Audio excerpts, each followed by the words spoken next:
Hey guys, welcome back to the Online Trainer Show. So it's actually been a while since the last episode has been aired, and that's just down to being able to get guests on the podcast. We do apologise for that. Hopefully they'll be more frequent over the coming weeks with some of the guests that we have lined up. But in today's episode, we interviewed Chris Elkins from Cutting Edge Physiques. I followed Chris for a long while now, I think back in 2014, 2015, and seeing his progress sort of come up through the bodybuilding world and becoming now an online coach and really sort of excelling in that and working on his max height programs as well. It was a great sort of podcast to record and ask him loads of questions about how he got started in business and sort of to where he is today. So I hope you enjoy this one, and obviously if you want to find out more about the online fitness business, visit the website in the links in the show notes, and also you can download our free ebook which is in our Facebook group, the Online Trainer Society. So I hope you enjoy, and we'll see you in the next one. Right, welcome back guys to the Online Trainer Show. So this is the 10th episode of the show, and today we've got very special guests joining us on the podcast. We've got Chris Elkins, who is a pro natural bodybuilder, online coach, and just all-round general awesome guy, who you need to be following on Instagram immediately as well. So how are you doing, Chris? How's things, mate? Good. How are you? Thank you for having me. No problem. It's an absolute pleasure to have you on.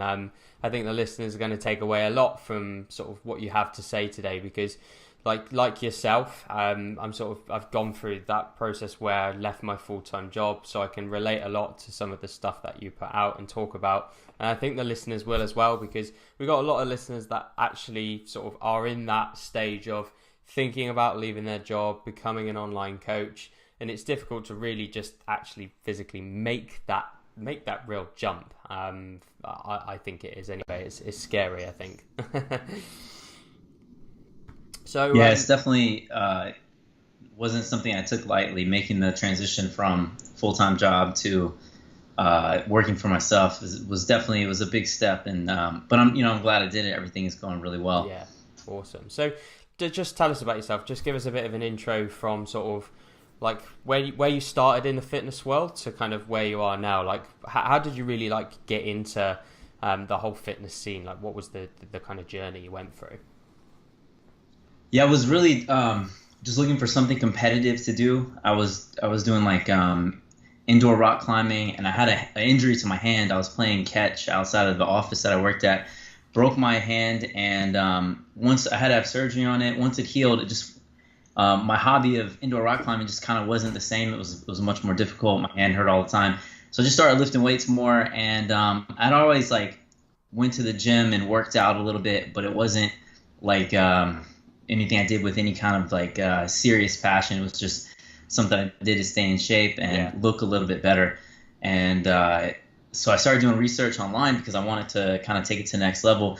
And I found out that they have a thing called natural bodybuilding, because I really had no idea about it. I thought if you were to compete in bodybuilding, you had to be 200 something pounds, and I walked around at 145 pounds back then, and so it just didn't seem realistic to me that I could be a bodybuilder. But I saw Matt August's Matt versus Mayhem series from 2011. So this is mid to late 2012, and I was like, oh man, well if he could do this, why can't I? That's what I was thinking in my head. And so I found other YouTubers like Chris Jones, and I saw that they were doing the August versus Jones thing. I was hyped up about that.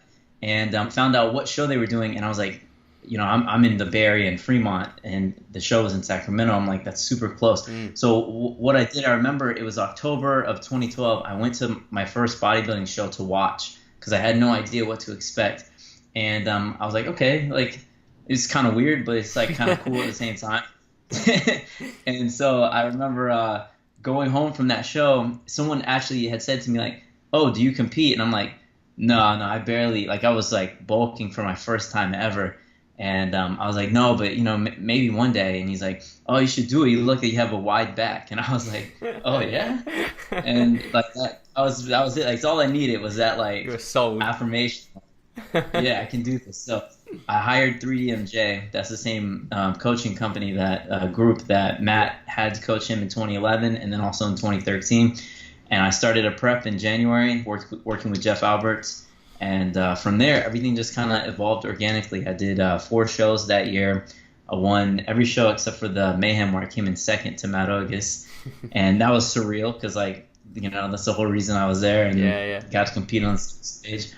And then, like, during that journey, I was posting everything on YouTube, and I was like starting to, like, I was like sharing all that on the MISC on bodybuilding.com, and a couple people just started hitting me up to coach them, and I was like, well, you know, I'm not an online coach. I'm just a guy just doing this thing for fun. And but I knew, like, you know, that it's something I think I could do. So eventually I accepted 2 brothers, and then I had a friend refer his sister, and then she referred her 2 friends, and like you know, I charged such a small amount, $30 to $40 a month. Yeah. And they had some great transformations. And I used, like, what I was learning from 3DMJ and all the research I was doing. And then from there, it just grew organically for the next, like, literally 4 years, until I decided that I could no longer do both my day job and this online coaching. Was just too much. So yeah, I mean, it's crazy. Like, so just, you did it starting for 4 years before you sort of made the jump. Yeah, basically, I mean, it wasn't something that I was, like, trying to actively grow or pursue in the beginning. Yeah. It was just kind of like a side hobby. I wasn't even, like, you know, $30-40 is not even any, you know, that's like a meal out, you know, it wasn't really any significant money. Then by 2014, I started working with Legends of Aesthetics as one of their coaches. And then, you know, the pay was going up because obviously they charged what they were worth. And, you know, I was, instead of undercharging, now I was, you know, making decent money, and I'm sorry, that's all right. And a lot more. Yeah, let me silence this. Yeah, and in 2015, Legends of Aesthetics dissolved, so Chris Lovato and Matt Ogus split up, and I have these clients still. So I was like, well, I just need to go ahead and make my own, like, actual coaching business, like, you know, actually make this a real thing, and not just something that I did for fun. And so I had all the, you know, I had the coaching spreadsheets and training programs I had written for clients for Legends of Aesthetics, and from there it just continued to grow like crazy. And then 2016 is when my Instagram really kind of blew up, and all from summer of 2016 to the very end of 2017, I was just, like, on some crazy wave where I went from about 20,000 followers to 200 something thousand. Yeah, and I remember seeing that. There was just absolute madness, wasn't it? Like, did you have, like, one thing which, like, well, not one thing, because you'd consecutively been posting for years and years and years, but you had, like, a real viral post, if I can remember. Was it the Pokemon Go one where? Yeah, that's really the one that kicked off everything, because so that one got like 15,000 likes in a few hours. Yeah. Got shared a whole slew of those, like, you know, social media pages that share popular posts, and I gained 5,000 followers that weekend, which to me was crazy. I mean, that's like mental. 20-something% of how many followers I had at the time, from 25 to 30,000 followers just in a couple days. And then from there, they were just, I was on their radar, you know, those pages, and every time they saw a post that they thought would do well, they would just start sharing it. And I didn't have to pay for any of this. Like, it was just like, you know, they wanted views and likes on their page, so they would share my stuff. And I just became like, I don't know how to say it otherwise. I was like just on their radar. So I was like in a circle now, basically. And so I was doing a lot of transformation posts, and from there, a lot of them went viral. And I just felt like it was easier back then to go viral. Now it's so hard. Oh, it's really, really difficult now. And I mean, like, I've even noticed it as well. Like, actual just other pages, they just don't grow as fast as they used to, compared to sort of like backtrack a year ago now. Like, Instagram, it's much harder to grow on it. And do you find that now, sort of the difficulty? Yeah, I agree. Yeah, 100%. I mean, you know, I had goals at the very end of last year to double or triple my following, thinking that was feasible, and maybe I've gained like 20,000 followers all year. Yeah. There's weeks where I'll lose followers for the week, which is fine. Like, I can't be upset about it. I'm still reaching a lot of people. I still have Yeah. great engagement, but it's not like it was. And I don't know if it's just more competition, more saturation, and then also just the algorithm. I think that they really favor, people that pay, and then smaller accounts, and they just, they have to make money. I guess they want people to pay, and I've never paid. It just doesn't Yeah. seem efficient. No, I agree. I think you can grow Instagram organically, and you can reach enough people without having to have that following growing every week. Like, I think you could, if you could create that connection with your audience, like you do in your posts. They're not just one word posts. They're always very informative. They're very factual, and that really does actually build the kind of brand, and it builds that connection with you and your followers, and you're always commenting on like their comments. So that itself is worth the followers each week, I reckon. So, but yeah, the Instagram growth thing does suck a little bit, especially for new and upcoming coaches. It does suck. So I totally agree. So just backtracking a little bit, I just want to talk about leaving your full-time job, because I think that is quite a scary thing to do. Was there anything that you really did to get yourself into that position client-wise? Did you kind of say to yourself, I'm going to reach this amount, I'm going to sort of get myself this amount of clients, then I'm going to leave? Or was it not that simple? Was it a bit more of an involved process? Well, I don't know. It was like, if it was just me, I probably would have left a lot earlier. Yeah. But the fact that I've been married 15 years, I have 2 kids.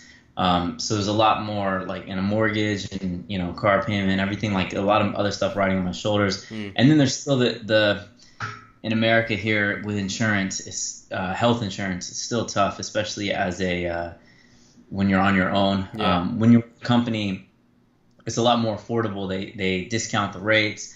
They have the economy of scale.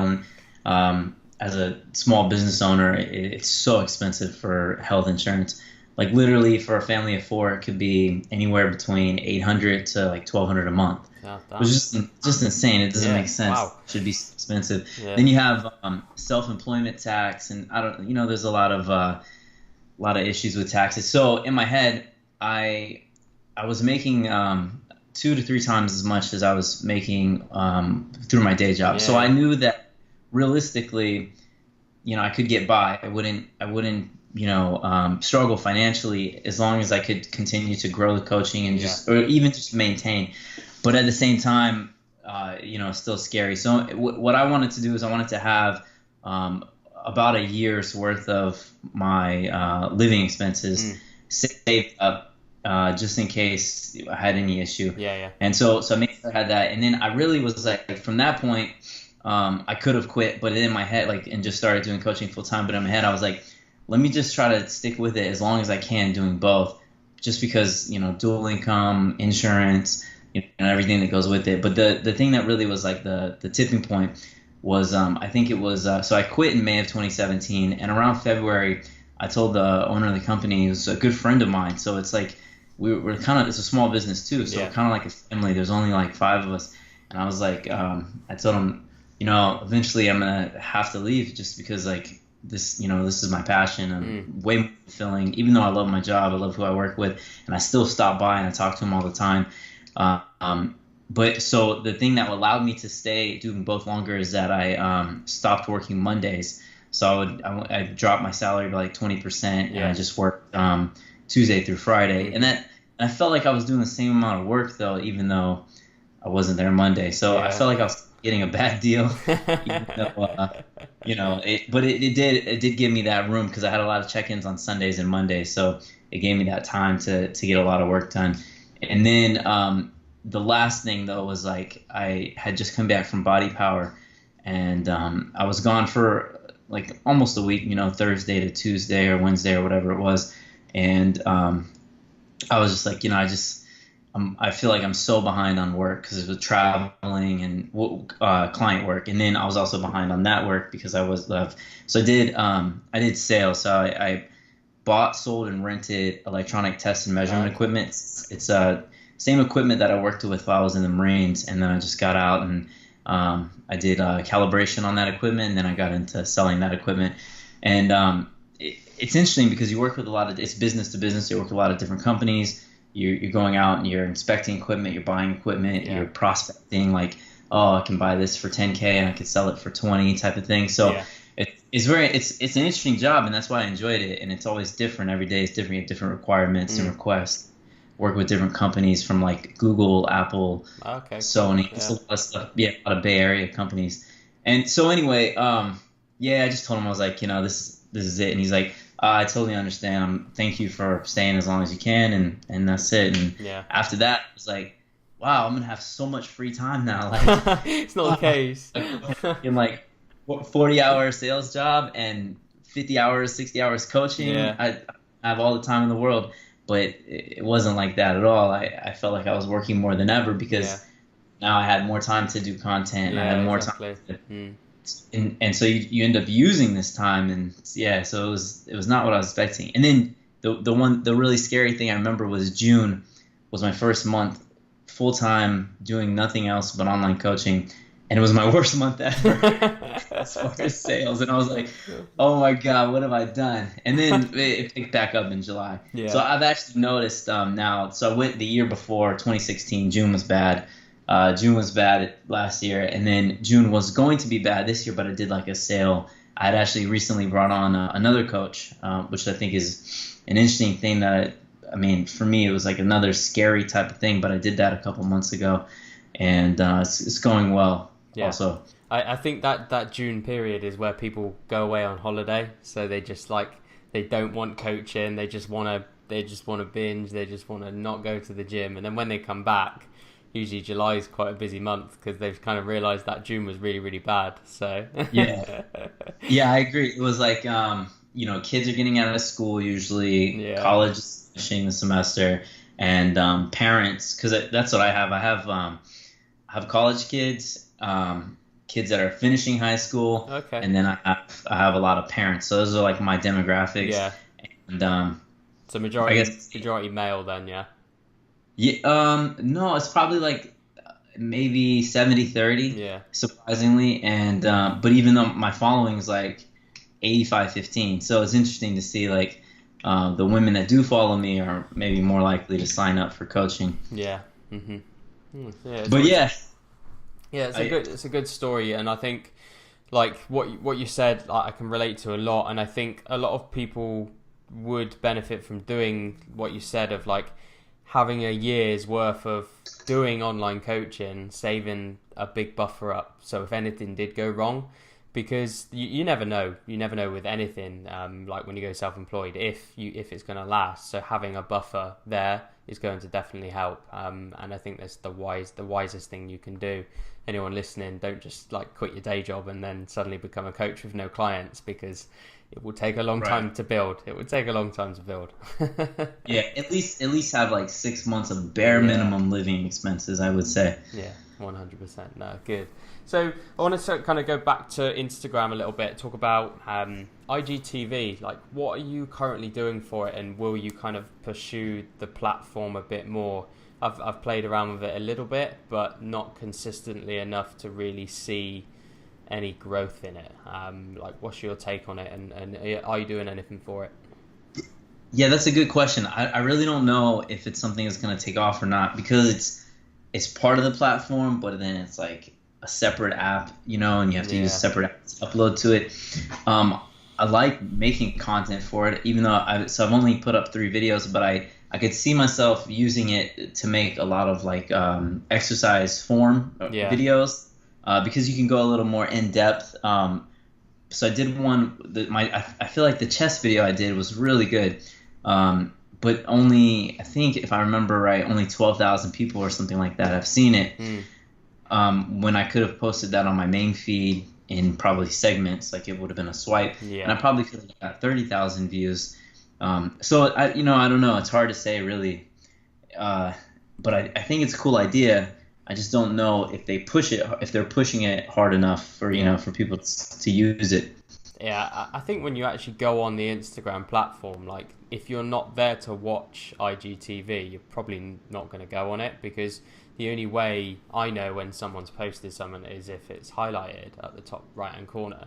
So like and if you're not specifically going there to watch IGTV, it's difficult to see, like you mentioned. So yeah, I think it's just something just to play around with. And like I think the form videos, like you said, is probably going to be a good idea. I think a lot of people will relate to that, and it will help your clients out as well. I guess if they want a form check on a video, just say go to my IGTV and you'll see how to perform this lift. So you've got like a Yeah, absolutely. I think that if they find, because IG stories have been huge, a big part of my growth. Whenever I go to expos, a lot of the people are like, "Hey man, I love your stories. I get motivated by watching your workout videos since they're like a consistent thing that I do almost every single gym session."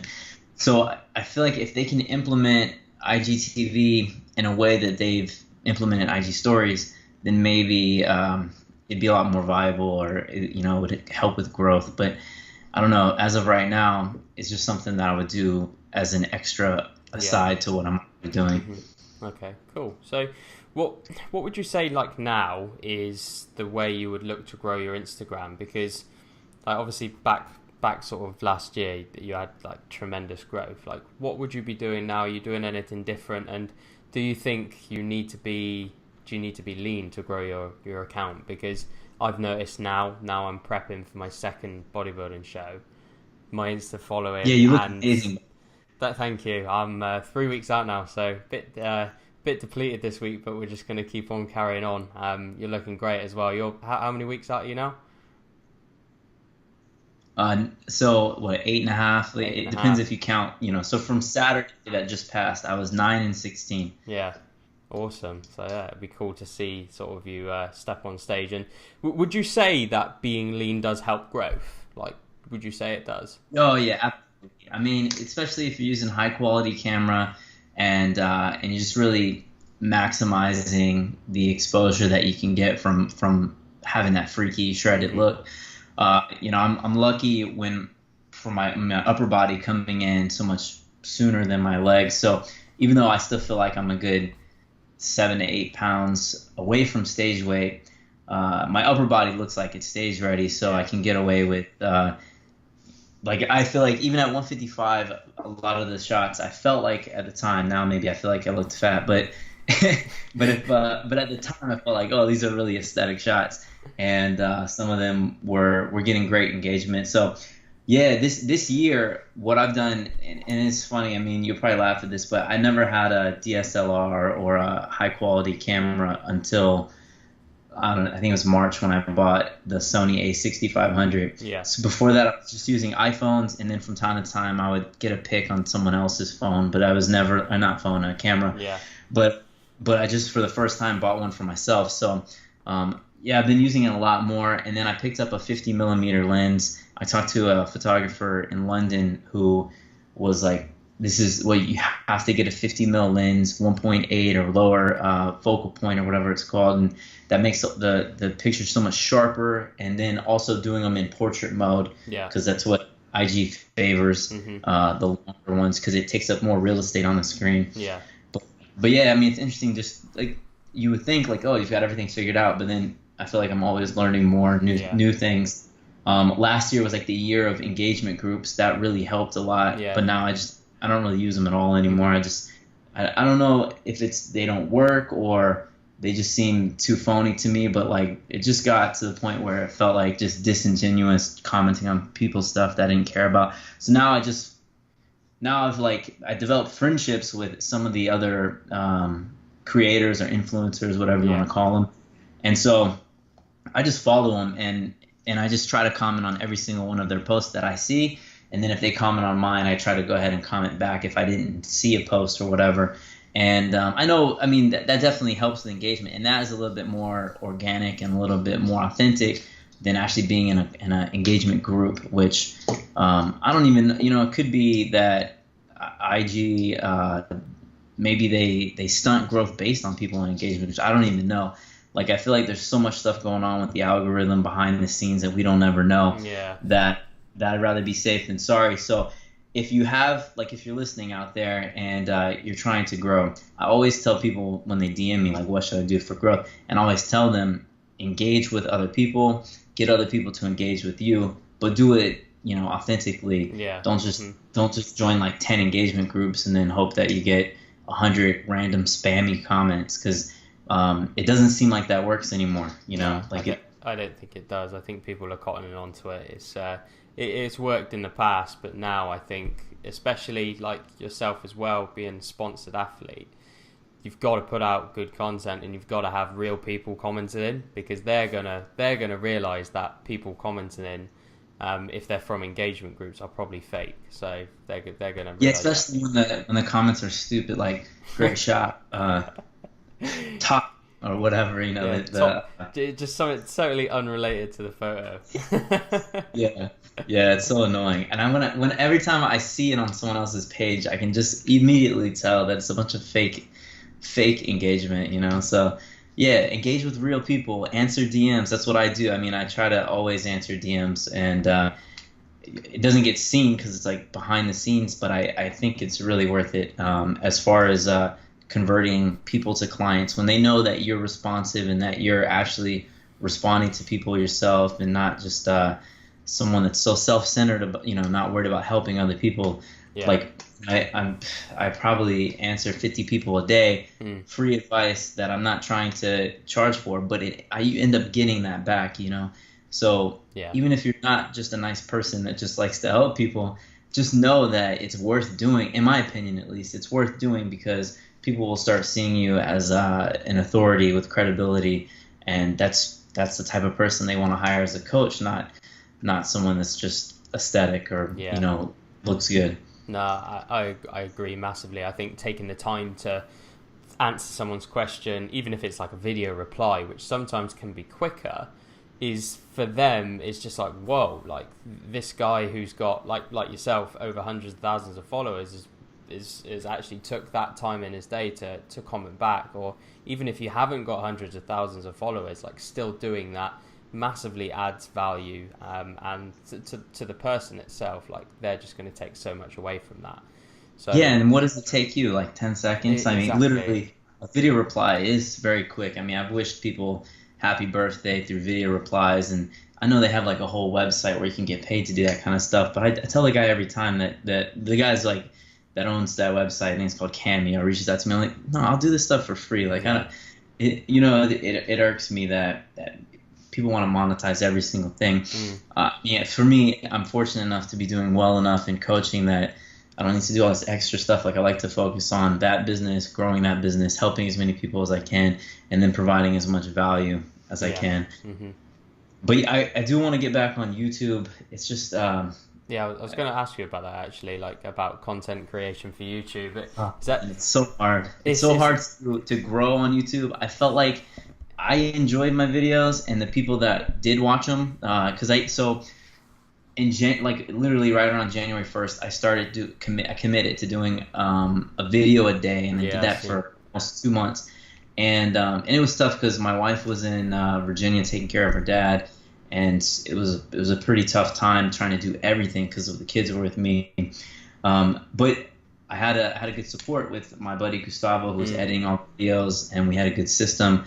And again, like I said, I thought the videos were pretty good. The people that watched them enjoyed them, but I just couldn't get any traction, like 3,000 to 4,000 views tops. And that was kind of disappointing, just because in the past, like say 2015 contest prep, I have some videos that have like 50,000 views. So it just shows, I mean, it might just be like just how Instagram is with saturation and everything, that it is what it is. But it was adding value, and I enjoyed documenting that part of my contest prep anyway. Yeah. So I'm gonna make the investment. I've hired a new editor because Gustavo's just really busy now, and try to aim for 2 to 3 videos a week, documenting the rest of this contest prep for the next 4 months.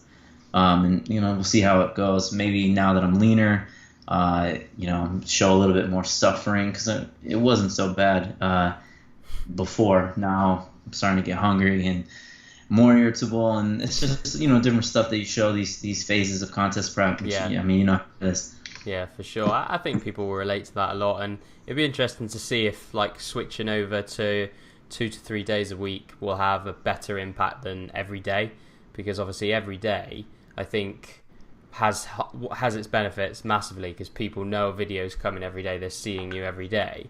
Whereas I guess the 2 to 3 weeks, they've got time to sort of almost get excited for an upload. So be interesting to see. Yeah, that's true. It's a good point. To see what results you get from it. So yeah, it'd be cool to see. Like I'm trying to do a contest prep series on YouTube, but I've just not got the time for editing and camera angles. I'm just really basic, just chatting to the camera, tell you how it is, and then done. But that's not very it's not very fun to watch, and that's the only thing. It's just very time consuming, I find.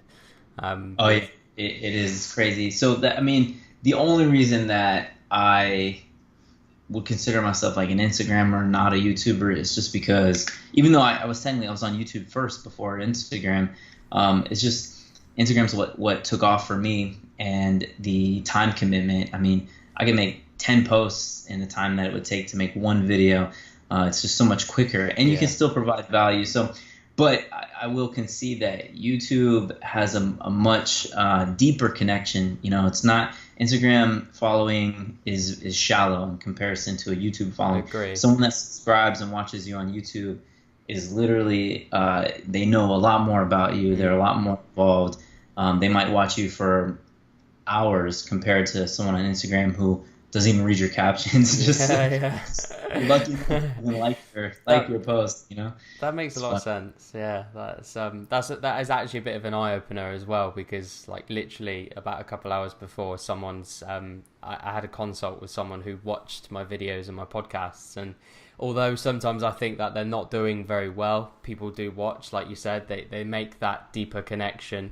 They're literally sitting down for what would be half an hour, 40 minutes to actually watch you talk, which is more value than someone, like you said, commenting on probably an Insta post or not reading the caption. That's took you 30 minutes to write. Yeah, so it's like in my opinion, if you have a pretty strong YouTube following of say like 50,000, that is stronger than 500,000 on Instagram in comparison. So I remember when 2015 I was working expos at Gymshark, and people were like, "Oh, I love your YouTube videos," like, and they were saying things that like you know obviously you would only know if you watch these YouTube videos. And at that time, I think my Instagram was already getting bigger than my YouTube, but it was, you know, the YouTube is what created that connection. Yeah. So it's just interesting. People DM me all the time like, when are you gonna get back on the vlogs? I mean, I miss the vlogs, and I'm like, well, only 3,000 people watch these vlogs. Like, where's everybody else? You know, it's just funny. I don't know. So I'll keep trying to grow it, and I'll keep putting the effort in. You know, we'll see what happens, but it's a tough platform to crack. Yeah, I agree. Yeah, there's some people that do really well on it, and they just like literally really, really do well. Like Jeff Nippard, he did incredibly well on it like the last few years. But he actually put up something on his stories earlier about that.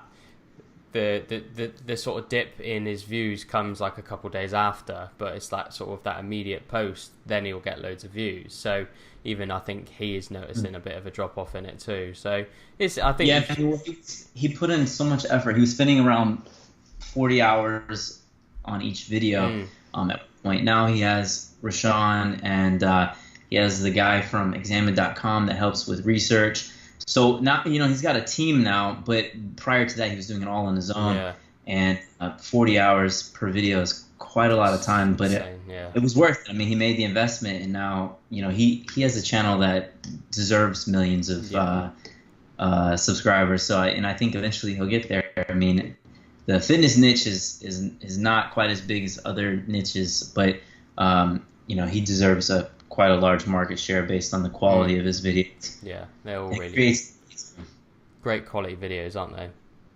Yeah, and then as far as like entertainment goes, it's Max Tuning is the guy who impresses me the most with the next level editing and the planning ahead, because you have to plan so far ahead to set up some of those transitions that he does.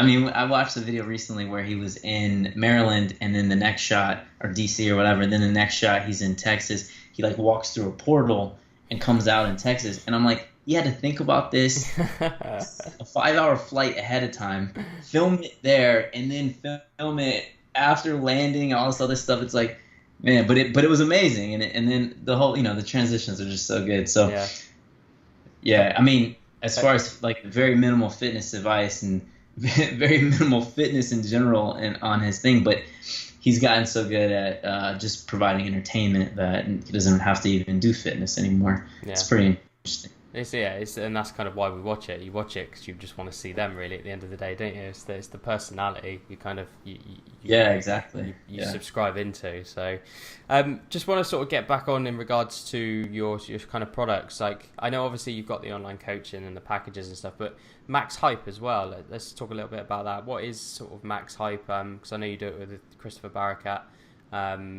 Is it just with Christopher, or is it with someone else as well? No, it's just him. So basically, I reached out to him November of 2016, and I felt like it's been about 6 months since I had competed in my first pro show, my pro debut. I wasn't too happy with how it went. So I really knew that I needed to kind of step it up for the off season.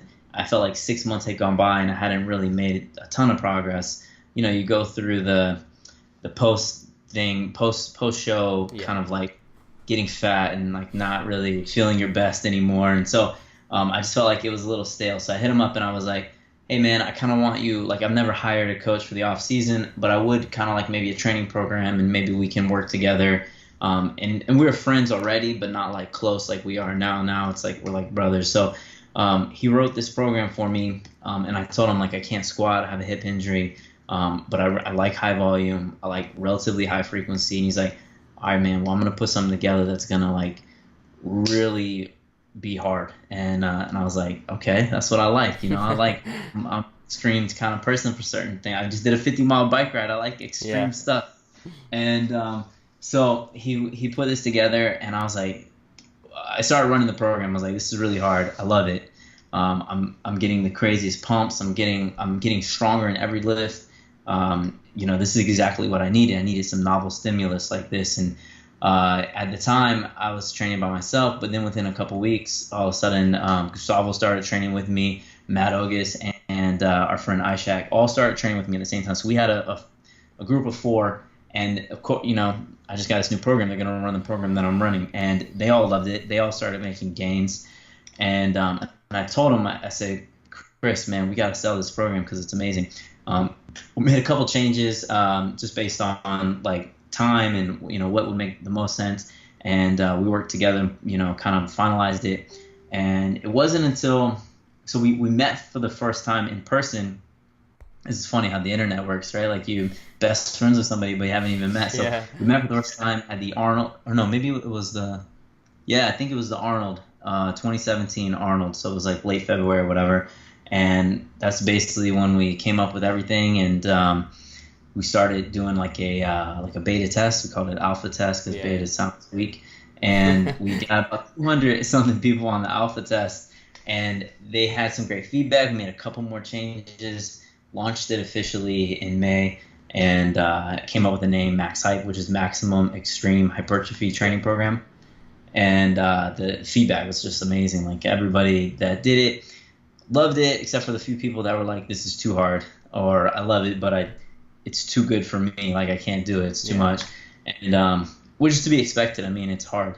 So and it's been doing great. And then of course there's a bunch of people that's like, we told people you shouldn't run this unless you've been training for 3 years consistently and you like high volume and high frequency and you have the goal to look like a pro natural bodybuilder. Yeah.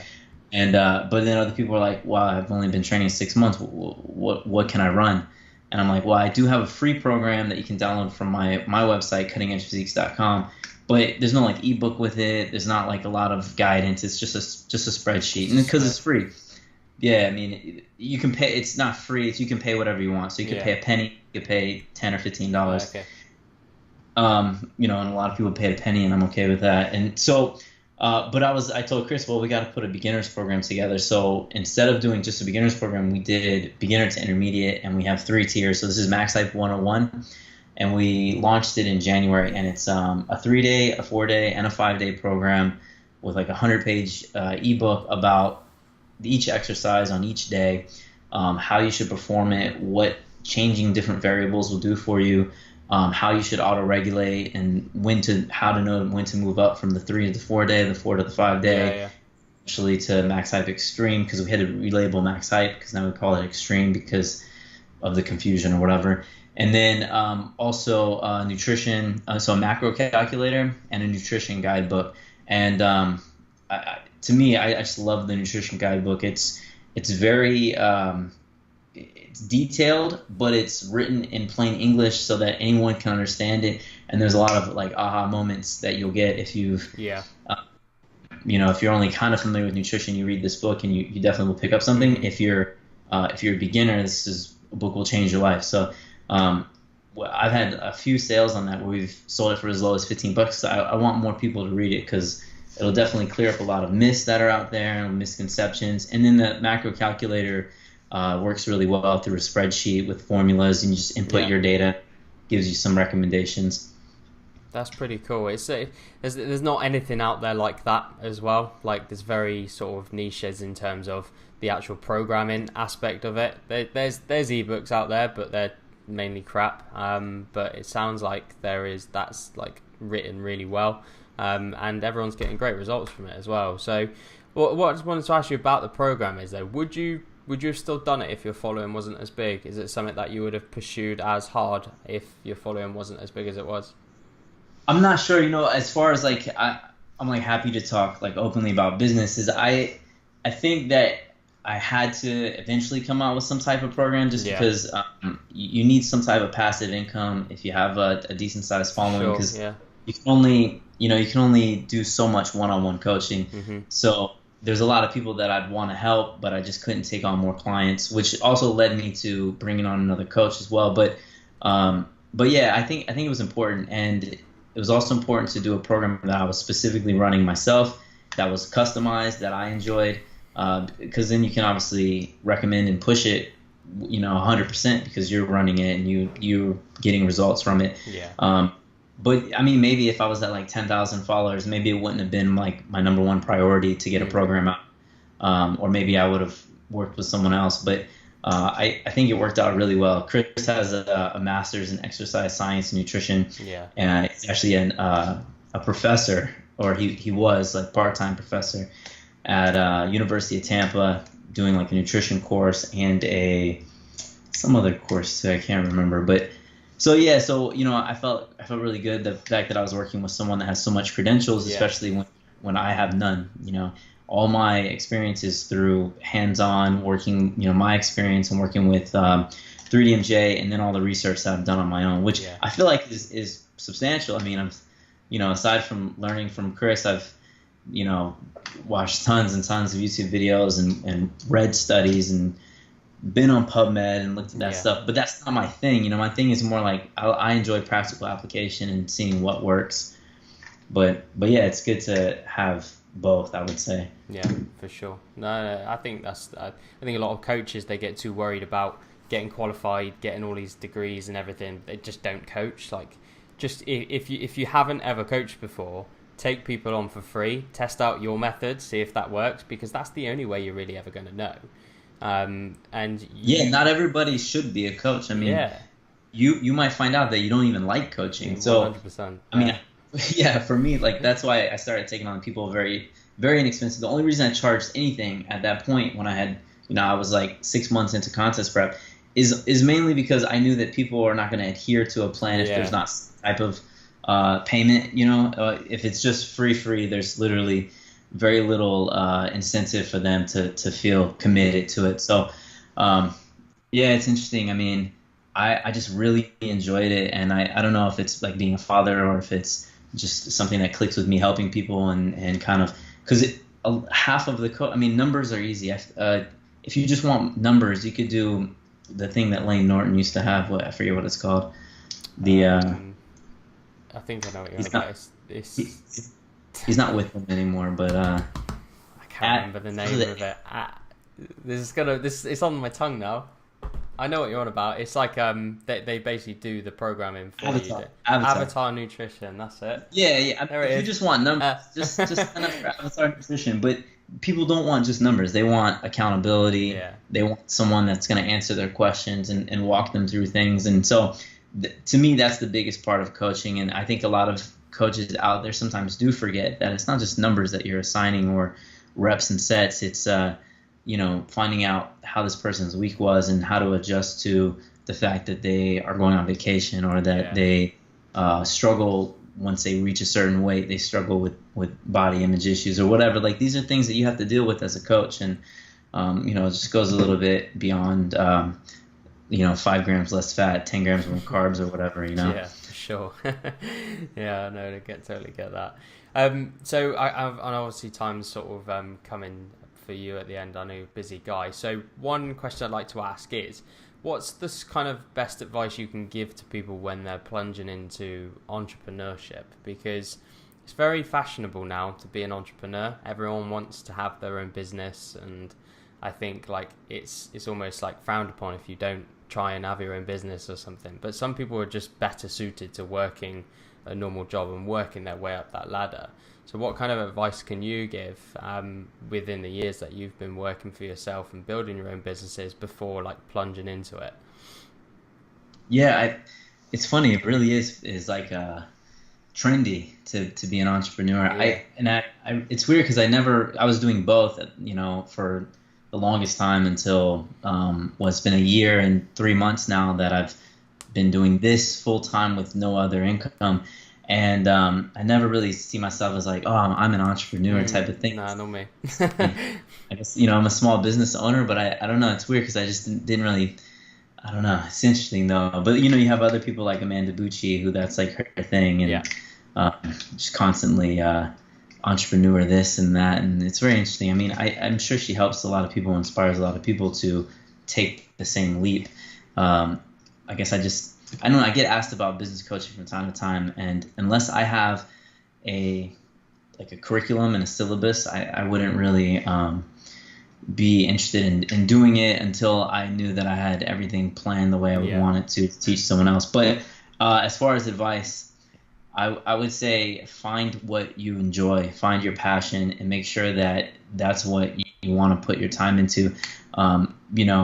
Whether you're starting a lemonade stand or going into online coaching, make sure that this is something that you want to do and that you enjoy it. There's a lot of, on Instagram especially, is like they make it seem very glamorous, like the whole like, oh, I can work from wherever because I have an e-business, or I can do online coaching at the beach or whatever. Like I have a monitor set up right here. You can't see it, but a monitor here, a monitor here. I'm behind a desk. I have a mouse and a keyboard. I don't like sometimes I'll do some coaching from my laptop, but I don't like it. I prefer having multiple screens. I use spreadsheets. I have like a multitasking. I have 6 email panes open so I can look back at the previous emails, and it's I don't know, like it's not that glamorous. Like on Mondays, which is today, so Sunday, Monday, Tuesday, I coach for almost 14 hours a day. Like I'm like chained to this thing. I'm dealing with roughly 120 clients, so that's a lot of emails, a lot of check-ins, and but fortunately the other days are much easier. Like Wednesday's almost like a half day, very little work on Thursday, and then Friday, Saturday is mainly just me making content and hanging out with my family. So it's not that glamorous. Like I could go on vacation, but I would be working 30-something hours Sunday through Tuesday on vacation. Like, who wants to do that? So, and I can't remember the time that I've actually had like a day off where I haven't done any work at all, because there's always something, whether I'm like making Instagram posts or responding to DMs or responding to emails. Saturdays I deal with competitors sometimes too. Majority of my clients are not, but some of them, and if it's a local show, I try to go to it. Even if it's if it's within 3 hours or so, I try to go to it because I want to support them. So I mean, be prepared to work. Like be prepared to put in the time and the effort to grind.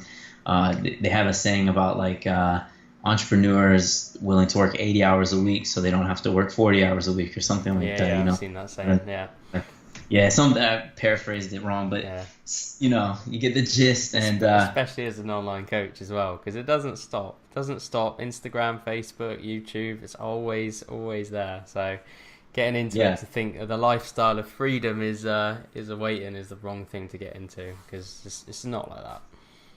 Do it because you love it, and it won't feel like as much work as long as you enjoy it. I mean, when I open an email and I see a person, let's say they're trying to lose weight and they hit a new low, and they send in these check-in pictures, and they're so stoked about the way they look and feel.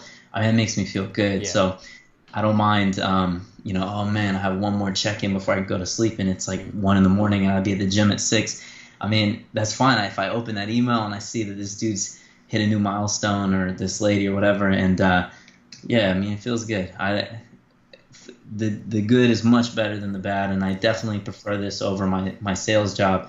And you can make good money as long as you're working hard and putting in the work. Yeah, awesome. No, that was a great little piece of advice for people to take away that are sort of on the fence about getting into coaching or what it might entail, because it's not an easy life, I can guarantee you that. So right, so Chris, where can we sort of find out more about yourself? Where can we find out more about your programs, your coaching? Give us sort of a shout to where's best. Yeah, the easiest place to find me is on Instagram. It's Chris_Elkins. And then you can also, there's 2 websites. You can find the Max Hype Training program, which is maxhypetraining.com. And then my online coaching website, which is cuttingedgephysiques.com.